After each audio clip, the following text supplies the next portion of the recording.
să vă onorez decorul pregătit de scandal, gata să vă dau omorul în trăiesc viața cu scârbă și chiar dacă mor mă respawnez instant la măta în dormitor îmi dau cu reveneală spre că ați înțeles ideea. M-a cam părăsit cerneala și la divorț mi-a luat hârtia. Facem o înțelegere să vezi că-s băia finuț între mine și mă tăi atracție. Transmite un mesaj drăguț, zic că ai făcut tumpa cu mine să afli o întrebare. Cum am obținut cheia că tu le iei dintre picioare? Ștoarfa face mofturi la gutenii, bag franzela în gât. E alt tip de modele de la cu cercel în rât.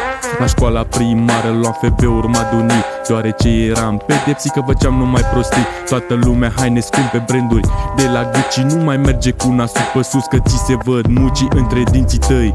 10 metri îi separă, cumva folosești și rete în loc de ață dentară. Mănânc cereale pentru că cereale sunt la gât. Mi-am botezat pula gâlcă fiindcă toți o aveți în gât.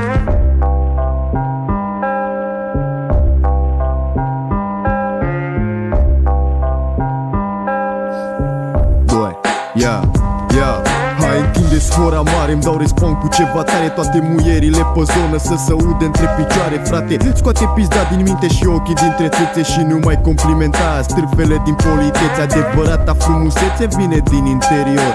Îmi plac plămânii tăi și ai un ficat fermecător. Îmi țin de mână un picior, că săracul a băut și după alea 16 șaturi nici el nu mai știe cât. Când îți văd fața mi se agravează toate bolile. Prostia mă inspiră de umplu toate colile. Ăștia zic că ești de căcat doar fiindcă ei să cred boși. Eu zic că ești de căcat doar pentru faptul că miroși.